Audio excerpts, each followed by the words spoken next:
Hello everyone, welcome to my channel. Today I'm holding my microphone with a paper towel and my coffee is on the chair between my legs. Some people don't know this, but my left arm and hand has some deficits. They're subtle, but I can see my hand is a little shaky trying to hold this cup. See that? When I move, it shakes a little bit. That's leftover from the stroke a few years ago. I really don't notice it in my everyday life, except for I'm very clumsy with my left hand. I'll be like, can I get you a drink? And I'll spill it everywhere. I just plug along anyway. But it's my coffee. What is this video about? What am I doing here? Essentially, I'm in a bit of a flow state, a bit of a hippie woo-woo flow state today. And so I wanted to talk to you about not knowing who I am at all and not knowing what to do. But there's a bit of a twist. For a long time, I thought I didn't know who I was. And it's because the actions and opinions that I was engaging in and then looking at to judge myself were in complete contradiction. For example, I can be very, very shy in certain situations, and I would shut down socially. And so I thought, let me sit down and make a narrative, and I must be a shy person. I think it's because I was a nerdy kid. Or, I'm very confident in other situations, even to the point where I sometimes feel like I hope I don't make other people uncomfortable, because I can be quite forward. And especially now that I'm in England, I feel like I can be a bull in a china shop. I made a barista, speaking of uncomfortable. I made a barista, she was in a museum, and I have been in this museum so many times, and there's one of those revolving doors, like a circle that you push, and I swear to God, I had never remembered entering into the building this way. I always thought the doors just opened, and they opened automatically. So what was this thing? I got a coffee, and I just asked her, I was like, have those doors, the round ones, has that always been here? She looked at me, she was terrified. She looked at me like I was gonna pull a gun out. And I was like, have a good day, have a good day. So who am I? Am I shy? Am I confident? Am I a weird kind of confident where I kind of make blunders and say things at the wrong time? How am I going to conceptualize myself? And for a long time I just thought, I don't know. I guess I don't know who I am. Or I'm not consistent as a person. But lately I've realized that that's just not true, that I do know who I am. I'm all of those things, and my self-conception has to be just more different. I do sometimes comment on YouTube. ASMR, sure, I like to comment on ASMR videos, but I do watch non-ASMR YouTube. One of my favorite channels is Betwixt, and if you are to watch this channel, you might stumble across my comments. I don't comment often. but sometimes I will, if something has like really caught my attention. And one of the videos that this creator posted was about dialectical thinking. And I never heard of that before. I mean, I've heard of that in philosophy, but not in any way related to psychology. And I did not know that there is dialectical therapy. And essentially, what that is becoming comfortable and acknowledging that the self is comprised of contradictions. So there can be two statements that are both true. I am shy, I am confident. And really kind of relaxing maybe a perfectionism, or the sense that we need to be this like one digestible thing, and that if we are not, we are flawed or unregulated, etc., etc. So one can be unregulated, but not necessarily because you are shy and confident, or because people bring out different versions of you. And I've thought about this a lot with relationships, platonic or romantic, it doesn't matter, where people bring out different parts of you, because you're a dynamic being interacting with another dynamic being, and there's empathy and mirror and play and reactions. So I really have been thinking a lot about the dialectical self and applying that, kind of going back into my memories, into moments that I have been hanging on to for self-definition, and thinking about the comfort of not really needing to know myself in that narrative way, that I can know myself in a bit more of a symbolic, unconscious, fluid way, and things don't have to be so defined. For example, am I confident? Am I shy?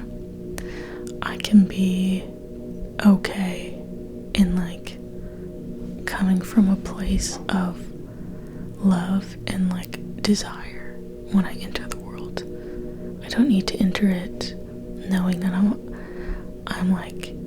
this confident person and I'm gonna tackle my reality. I don't need to do that necessarily. I can just be pretty open and adaptable and know that I come from a place of desiring to honor the world and enter into relationships of kindness with other people and curiosity about the world around me. And sometimes I'm going to be quite shy, and I can still engage.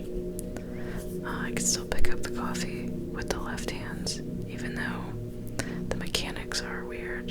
I don't need to make a narrative about the mechanics or apologize for it or anything like that. I can just move forward because there's the right half of my body and there's the left half of my body. And I feel like because I had a stroke and I have a dialectical body, I'm processing things very differently because the damage is on the right side of my brain. The left side of my body is very different than it used to be. And I found that physical kind of a metaphor has helped me embrace what would essentially be a psychological split, where sometimes I'm this way, sometimes I'm that way, but as a whole, I can be quite functional and quite kind and very interested in how I'm responding and how other people are responding to me or something we're experiencing together. And just kind of take a chill pill on the narrative and the needing an answer and needing things in an equation when the math is much more complicated. It's like a field instead of, it's the entire geometry of a surface instead of a 1 + 1. And I don't need to fixate on things, essentially. So that's really a way of chilled out. And before, I also wanted to add something else, which is kind of similar. In relaxing from the one-on-one, I have relaxed from nonfiction books. Incredibly helpful. They're like one part of me figuring out who I am and what I believe, because I love to learn. But the other half is that symbolic networked half, which is fiction. And I love reading books about people who are full of contradictions. And I've been meaning to make a separate video about books and what I'm reading, but fundamentally, I like interacting now with very, very complex characters and narratives that reflect what I'm talking about. Narratives with characters who have a breakdown and they engage in behavior that is very different than what they thought that they were capable of or have ever done, because we all contain that multitude and that complexity. I do feel at a certain point, like in the past, when I've been very confused about who I am or my identity, I was kind of trying to find an answer that was never going to work. I was always going to be neglecting the other half of the puzzle. And then it was all true. And so I didn't know who I was. I just didn't know how to accept it or combine it in a way that was creative or moved me forward in life. So I highly recommend looking into that. I'm still doing my own deep dives on the dialectical stuff. I had a final thought, and that is, I do find that generosity to other people does become a generosity to the self.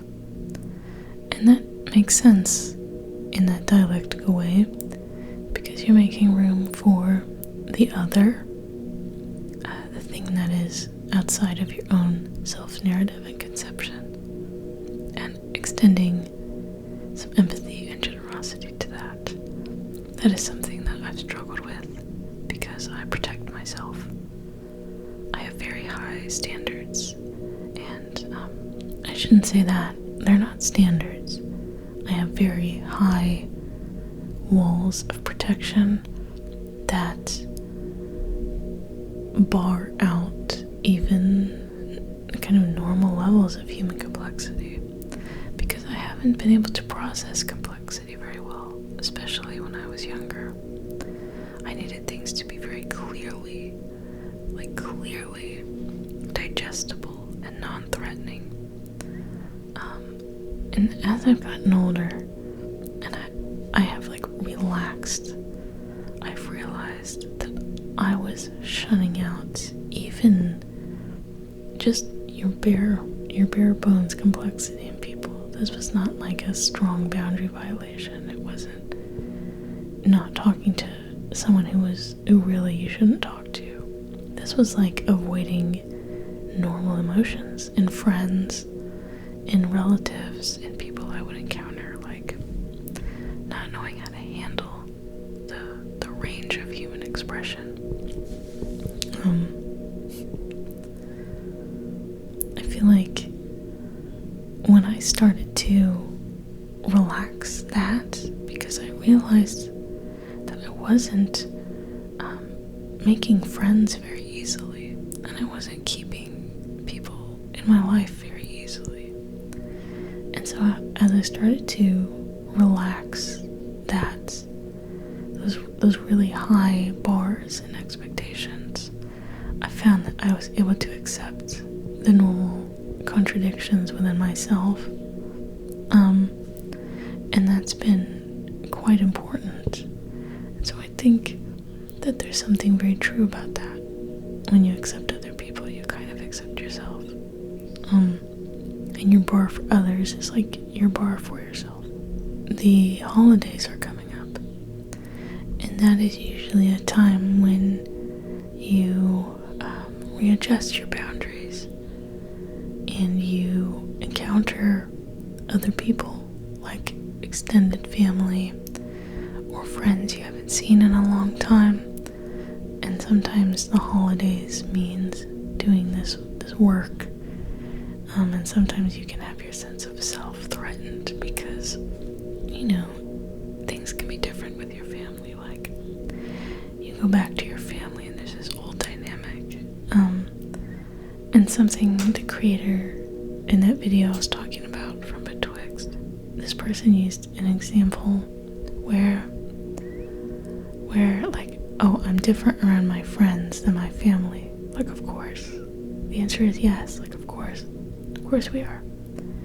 So as we organically travel through all these spaces in the holidays, that's a good time maybe to practice that dialectical self-acceptance. Like, this is different. How can I work with this? And how can I still be kind to myself? Knowing that sometimes my behavior is going to be different, and my instincts are really different around certain people. And just approach it from that place of acceptance, because it doesn't have to mean that you're malfunctioning or not capable. It's just different, and it's complicated, like I think all of our identities are. So anyway, that is it for my kind of flow state unscripted video this time. I hope that you enjoyed the new location. I haven't filmed down here, I don't think ever, but it's Christmas, so I want it to be where the tree is, which makes sense. My office is upstairs, and that's what you normally see, but down here we have like our books and all kinds of things. So anyways, I hope that you enjoyed this video and that you were able to find some comfort with it, and I hope to see you very, very, very, very soon. There will be more videos in December than typical, and probably January as well, because it's the holiday and I want to celebrate.